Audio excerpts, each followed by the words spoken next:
আমার অলরেডি একটা পাওনা আছে, তো তামিম ভাই আসলে আশা দিচ্ছে যে বিপিএল একটা ব্যাট দিতে পারে। দাদার কাছ থেকে আমি আমার ক্যাপটা পাইছি, debut cap. To be honest, Shakib Khan আমি লাস্ট যখন শিকারি মুভি দেখি, কত সালে জানি না, আমি ওনার ফ্যান হয়ে গেছিলাম। মনিম ভাই গত আসলে বিপিএল খেলেননি, আবার বিপিএল ডাক পেলেন, আপনার জন্য কতটা স্বস্তির? গতবার বিপিএলে আল্লাহ রিজিকের আগে নাই, চান্স হয় নাই। তো এইবার হোপফুলি চান্স পাইছি আলহামদুলিল্লাহ, অ্যান্ড হোপফুলি ভালো খেলার ট্রাই করবো, ইনশাল্লাহ ভালো হবে। ঢাকা ক্যাপিটালসে খেলবেন, একই দলে 6 জন ওপেনার, এই ব্যাপারটাকে কিভাবে দেখছেন?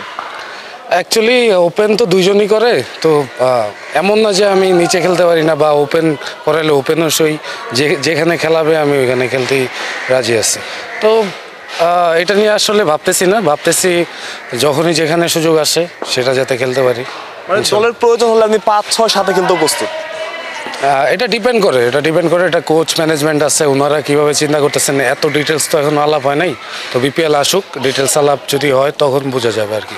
ন্যাশনাল টিমও খেলেছেন, লিটন দাস আছে আপনার টিমে, তার থেকে আসলে অ্যাজ অ্যান ওপেনার কি নিতে চাইবেন আপনি? দাদার কাছ থেকে আমি আমার ক্যাপটা পাইছি, ডেবু ক্যাপ। তো উনি আমার জন্য সবসময় ইন্সপায়ারিং একটা পার্সন। তো ওনার কাছ থেকে অনেক কিছু শেখার আছে। পাস্টেও আমি অনেক কিছু ওনার কাছ থেকে নিছি, এবং সামনে যেহেতু অপরচুনিটি আছে, ওনার কাছ থেকে আরও অনেক কিছু শেখার ট্রাই করবো। ডেবু ক্যাপটার ঘটনাটা যদি একটু বলতেন, কি ইচ্ছা করে লিটন দাস থেকে নিয়েছিলেন, নাকি লিটন দাস থেকে মানে টিম থেকে বলা হয়েছে যে আপনি তো ওপেনার, ওর থেকে নিন? না, এটা আসলে টিম ম্যানেজমেন্টে ঠিক করে দেয়, আর দাদা আমাকে ক্যাপটা পরাই দিয়েছিল। তো আমি খুবই ব্লেসড ছিলাম এই জিনিসটাতে, যে ওনার খেলা আমার অনেক ভালো লাগে। বাংলাদেশের one of the best classical batsman উনি। তো ওনার কাছ থেকে আসলে আমি পেয়ে আমি অনেক খুশি হয়েছি। এটা একই টিমে তো আরও কয়েকজন ওপেনার আছেন, তানজিদ হাসান তামিম আছেন, হাবিবুর রহমান সোহান আছেন। তো আপনি তো অ্যাজ এন ক্রিকেটার বলা হয় যে শেখার কোনো শেষ নাই, সবার থেকে আসলে আপনি কোন জিনিসটা নিতে চান যে এই জিনিসটা নিলে আপনার ব্যাটিং একটু ডেভেলপ হবে? অবশ্যই সবার কাছ থেকে শেখার আছে। আর আপনার যতই বয়স হোক না কেন, আপনি যতই সিনিয়র প্লেয়ার হন না কেন, একটা জুনিয়র প্লেয়ারের অনেক কিছু ভালো থাকতে পারে। তো আমি যদি ইগো দেখা এখানে যদি না নিই, তাহলে লসটা আমার। তো এখানে অনেক কিছু শেখার আছে। তানজিদ তামিম অনেক ভালো প্রমিজিং প্লেয়ার, এবং হাবিবুর রহমান সোহান আছে, সাইম আয়ুব আছে। তো ওরা অনেক এক্সপিরিয়েন্স, বর্তমানে ওরা খেলতেছে টি-20টা, ওরা ভালো বুঝে, এবং আমিও ভালো বুঝি। একে অপরকে হেল্প করা, একে অপরের জিনিসগুলো শেয়ার করা, এটাই আসলে টিম বন্ডিং যেটা, ওটা ইনশাল্লাহ আমি আশা করি যে সামনে অনেক ভালো হবে বিপিএলে। অনেক ওনারা আন্ডারই তো খেলেছেন, শাকিব খান এবং আপনাদের ওনার এটা কতটা এক্সাইটিং আপনার জন্য, নতুন একটা অভিজ্ঞতা?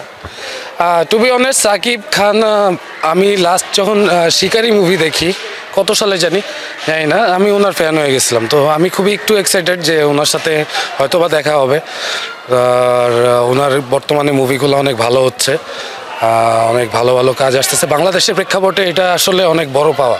আমাদের ফিল্ম ইন্ডাস্ট্রি কিন্তু এত বড় না এখনো। তো আমি আশা করবো যে ওনার সাথে ভালো একটা এক্সপিরিয়েন্স হবে আমার।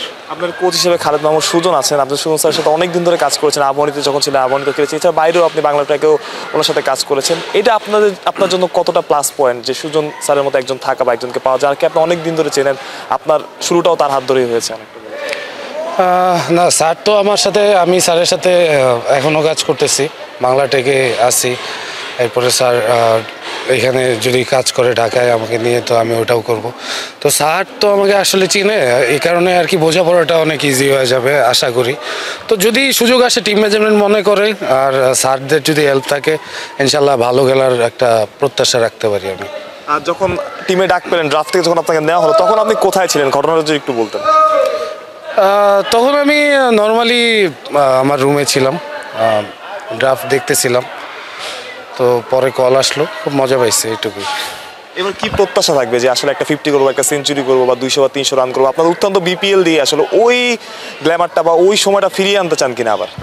হ্যাঁ, অবশ্যই। যেটা আমি 2022 সালে খেলছি, আমার স্ট্রাইক রেটটা ছিল এবং পাওয়ার প্লে আমি ইউজ করতে পারছি। তো এই জিনিসটা যদি আমি করতে পারি, হোপফুলি আমার নিজের জন্য এবং আমার টিমের জন্য অনেক বেনিফিট আসবে এটাতে। কালকে দেখলাম তামিম ইকবালের সাথে কথা বলছিলেন, কি নিয়ে কথা হচ্ছিল, কি টিপস দিচ্ছিলেন? আমি টিপস দিচ্ছিলাম। আপনি দিচ্ছিলেন না, আপনাকে দেওয়া হচ্ছিল? আপনি কোথাও দেখেছেন নাকি যে আপনি তামিম ভাই সেন্টার উইকেটে তামিম ভাই খেলতেছিল, তো আমি জাস্ট আমার আই ভিশনটা ক্লিয়ার করার জন্য আমি পিছনে দাঁড়ায় ছিলাম, আর ভাইয়ের সাথে টুকটাক ডিসকাশন চলতেছিল যে এই শটটা এইভাবে, এই শটটা এইভাবে। ভাই বলতেছিল যে এটা আমি শটে, মানে এই টুকটাক আর কি, এগুলা ওইরকম কিছু না, ডিসকাশন চলতেছিল আর কি দুইজনের মধ্যে। কতটা ইন্সপায়ারিং এই ব্যাপারটা?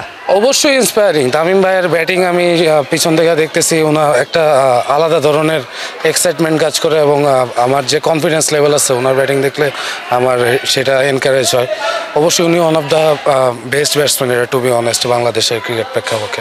একটা কথা প্রচলিত আছে যে তামিম ইকবালের ব্যাটের প্রতি সবার আগ্রহ, আপনাদের সুযোগ আসে এরকম সিচুয়েশন আপনি কি একটা ব্যাট চেয়ে নেবেন, কি ব্যাট গিফট চাইবেন কি? আমার অলরেডি একটা পাওনা আছে, তো তামিম ভাই কি আসলে আশা দিচ্ছে যে বিপিএল একটা ব্যাট দিতে পারে, দেখা যাক।